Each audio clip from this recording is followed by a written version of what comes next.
Welcome everybody to Octacage MMA.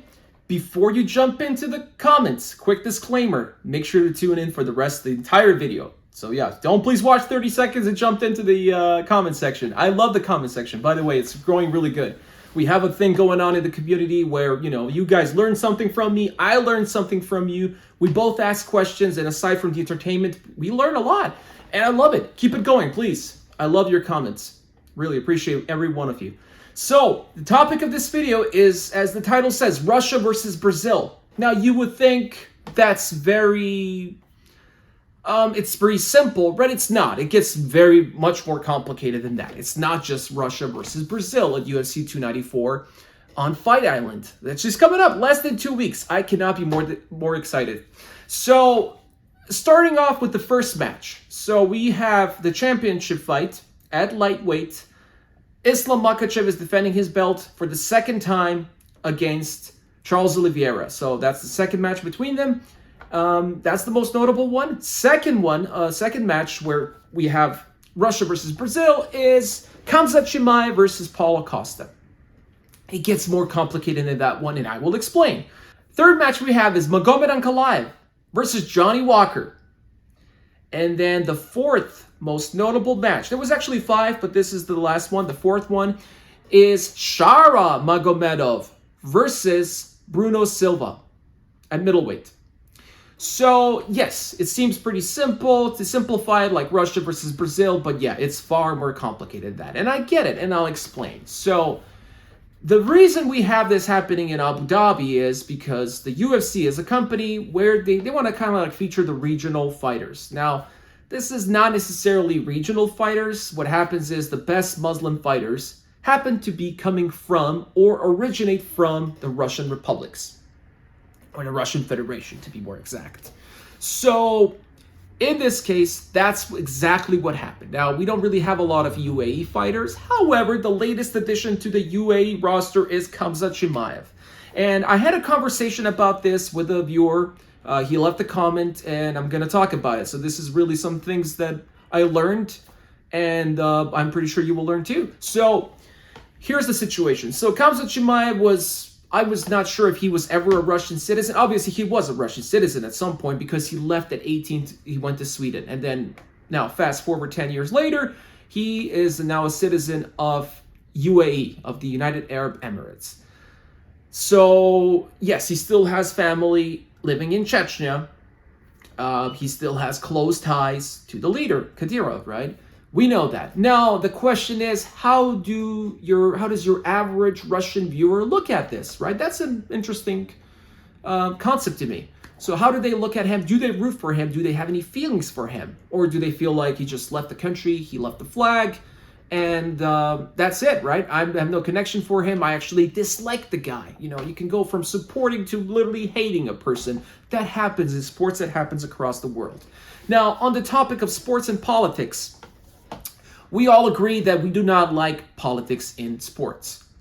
But at the same time, mixing politics with sports, it's been a thing for a long time. It's inevitable, right? It's going to happen. It will happen. And I kind of also myself, like I said, I don't really like it. I don't like my politics in sports. I don't like my sports being mixed up in any of that crap. But at the same time, you have to have a little bit of it. It's just not impossible not to mix it in. If it wasn't the case, then we wouldn't have people representing their nations, being proud to wear and carry a flag into that stage, whether it's an octagon, a football stadium, a basketball arena. It is important. It's a thing, right? It brings passion, right? But you have to consume that with there has to be boundaries, right? We can't just completely mix it in because it's gonna be a bad outcome out of all of that, right? I look at it as a spice. You want to add that little bit of Cajun, you got to add a little bit of that spice. If you overwhelm it, it will ruin the entire dish. That's how I look at it. Why it's important is because obviously we would have the Olympics, right? The Olympics, we have the World Cup stage, we various sports and everything, Olympic sports. People are proud to represent their country and compete under that certain flag. Now, when it comes to individual sports like we have here in MMA, people still represent their countries for the most part. They're proud from where they come from, for the most part, and they like that to be, noted. They want their flag to be there. Now, speaking of flags, I wasn't even aware that there was a ban on flags in the UFC. Apparently that's happened sometime last year. I missed the announcement. Maybe there wasn't an announcement. Maybe just people realized at some point, well, people are not carrying flags. I didn't even notice it, to be honest. I was always focused on the fighters, and I know for myself where they come from and who they represent. I always knew that. I didn't need the flag to remind me. I'm pretty good with flags. I know the flags, and I know my geography. I'm very confident in my knowledge in that, as well as history. So here's the thing. So they were banned sometime last year in the UFC. You were not allowed as a fighter to bring it into the cage. I didn't know. And now I remember, I remember Conor McGregor, and he's, matched with Jose Aldo and other notable matches. He was carrying his Irish flag. There was Irish flags all over the place. You had also Khabib Nurmagomedov. He was carrying a Russian flag in the early part of his career on a lot of the matches. There is now, of course, you also have notable Max Holloway, for example. He has his Polynesian Hawaiian flag that he features. Nobody has a problem with that. We love it. We love Max. We love where he comes from. We love what he represents, even though, Hawaii is officially a state of the United States of America.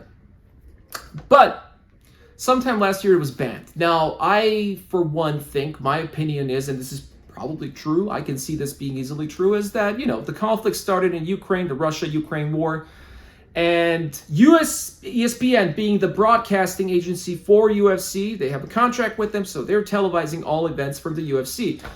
I would imagine that somebody from ESPN, one of the heads, that's also influenced by somebody, right, told the UFC, guess what, I know you guys are not going to be banning your Russian fighters, they're still going to be competing, but they cannot carry their flag.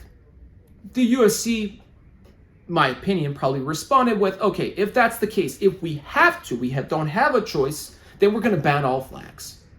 And if the UFC did that, for that reason, I respect the UFC and Dana White even more. I think that's one of those things, like they came across a bump, right, a speed bump, and their resolution was like, okay, if they can't carry their flag, nobody will carry the flag. It's one of those things where it's a solidarity move, You respect your fighters, you allow them to compete in the first place, which is also a good thing unfortunately, you shouldn't be applauding them in this world. Unfortunately, in this world, yes, you have to applaud them. Where you have tennis players, for example, banning all Russian players, they could not compete, they still cannot compete under their flag, even though they have nothing to do with that conflict, aside from the fact that they come from the country which is involved in the conflict. But that's kind of like mixing politics into sports in a negative way, in my opinion. But this way, you allow them to compete, you allow them to represent, and we're not going to talk about the war and the conflict. There's no need. They're just doing their job. They have nothing to do. They're sports. They're athletes. They're in sports. Let them compete. Let them do their thing. That's their bread and butter. If they did that, like I said, I respect even more. You can say a lot of bad things about Dana White in the UFC. This is one thing where I strongly agree with them and their official politics. I don't think they're left-leaning. I don't think they're even right-leaning. I think Dana White isn't, I think in one of the interviews, he criticized religion, right? And you can say a person that likes religion is tending more to be on the right.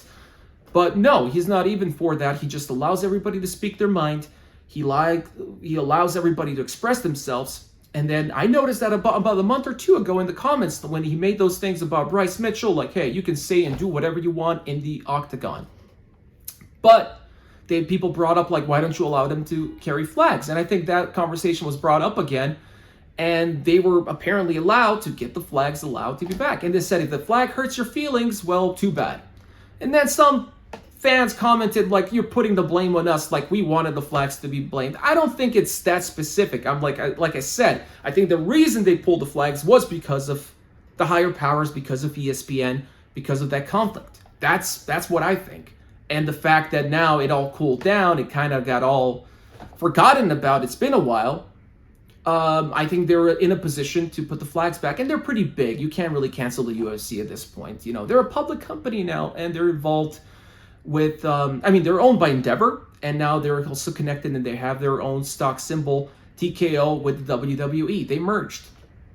So they're a really, really big deal. And I know you all saw that Dana White has a close relationship with Trump, right? Donald Trump. That's why you would think, like, oh, he's anti-Biden. No, not necessarily, because he likes this guy, he has a relationship with him. you cannot associate the entire politics of the organization with him. It goes much deeper than that. Now, I don't know if you know this, but the CEO of Endeavor is Ari Emanuel. Ari Emanuel is one of the most powerful guys in America. So this guy also had a talent agency where he represented and still represents a lot of celebrities. He's a manager, right? He's a manager, for example, for Kanye West. Was. Just for a reference, Kanye West, when he did what he did, Ari Emanuel decided to, when he got canceled by a lot of companies, it started with Ari. Ari is the one that canceled him. Companies, they go and they listen to Ari. Ari is a big freaking deal. Now, it doesn't end there, right? By the way, Donald Trump was a client of Ari Emanuel. He was a client, even though they're on opposite political spectrums. It's business at the end of the day. Ari Emanuel's blood brother is Rahm Emanuel. Who's Rahm Emanuel? He's a high-ranking Democratic official. He was a Chicago mayor for several years. He was in the White House. He has a close relationship with the Obama and the Biden administration. He's currently, by the way, for reference, he's currently the ambassador to Japan. So he still works for this administration. So it goes, you see where it goes? It goes deeper. The UFC has people, they have entities connected to the powers on both sides. That's why they thrive. And their politics I do support, because it allows people to express themselves and be what they want to be and say what they want to be. So, getting back to this topic of Russia versus Brazil. So, I had a viewer from Russia comment on the matter on my video about Khamzat Chimaev becoming a UAE citizen.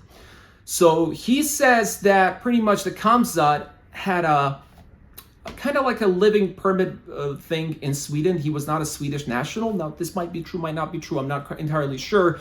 That yes, he indeed got citizenship of UAE. So he technically has a dual citizenship of Russia. He's still a citizen of Russia and the UAE.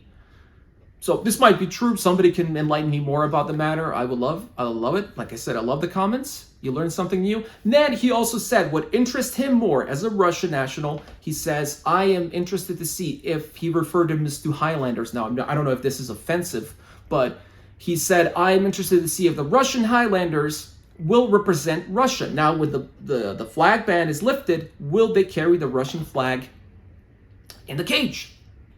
In the walkout in Abu Dhabi? Will they do that now that they have the opportunity to bring back the flag? Now, that's an interesting question. And I told him, they will be allowed. I responded to his comment. They definitely will be allowed. But will they do it? What is their opinion? Do they really care about representing Russia? How are their personal feelings? I know it's a lot more complicated because, yes, they come from a Republic of Dagestan, which is a part of the Russian Federation. Same goes for Chechnya, and we know they had a bloody conflict with the Russian Federation not that long ago.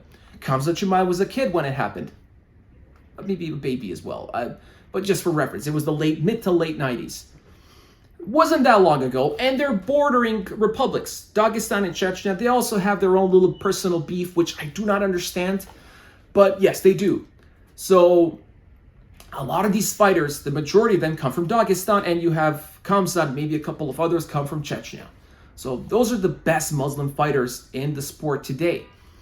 So he said that Khabib actually did carry the Russian flag in the early part of his career, but then somewhere along the lines, he got into a beef with the people, the Russians, and they don't really claim him anymore. They don't look at him as Russian anymore, and he stopped carrying the flag, which kind of started the beef in that sense. But I do remember, and you guys remember, the leading to the fight between him and Conor McGregor. In the interview, post-fight interview, when he got the title, they asked him about Conor McGregor, and then the bunch of fans in the arena, they supported Conor, they booed, right? So he's like, okay, you guys want to use numbers? He said, me and Russia, 250 million. Conor and Ireland, 7 million. So he used Russia to his advantage there in that argument. But ever since, we haven't heard really that same conversation or that kind of narrative from him or his camp and his brothers, his family, who competes in MMA.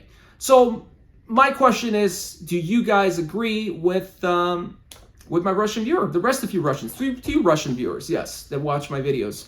Do you agree with this? Do you claim Khabib? Do you claim the Dagestan fighters or not?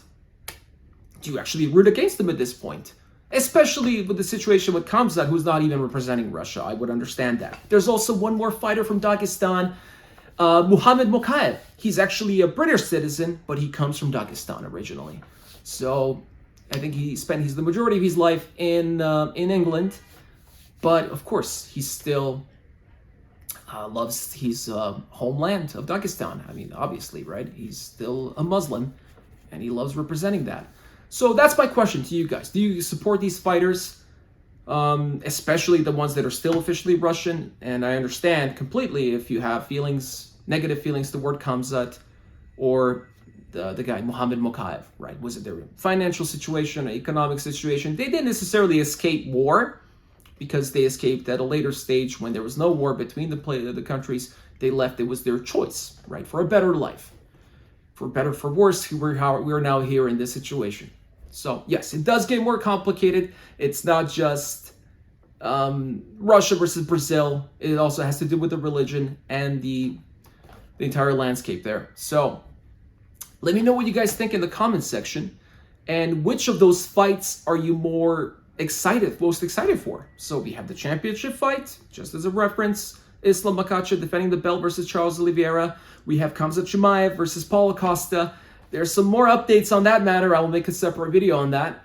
We still have time until the fight. Then we have Magomed Ankalaev, who almost won the belt at the light heavyweight fight. However, he's back now, and with the win versus Johnny Walker, we'll see where that brings him in. You can't just dismiss Johnny Walker. He's a exceptional physique and an exceptional fighter nonetheless. Very entertaining matches coming up. And of course, there's also another Khabib's cousin, Said Nurmagomedov, with the same last name, fighting also at the bantamweight as his other cousin, which is Umar Nurmagomedov. Now, he's not fighting a Russian, but it will be also a very interesting matchup. He's in the main event. He's on the main card. And of course, if you like this video, give me a thumbs up. Okay, let's keep the comment section going. I love what I see. I love this community to grow. And I'll see you in the next video.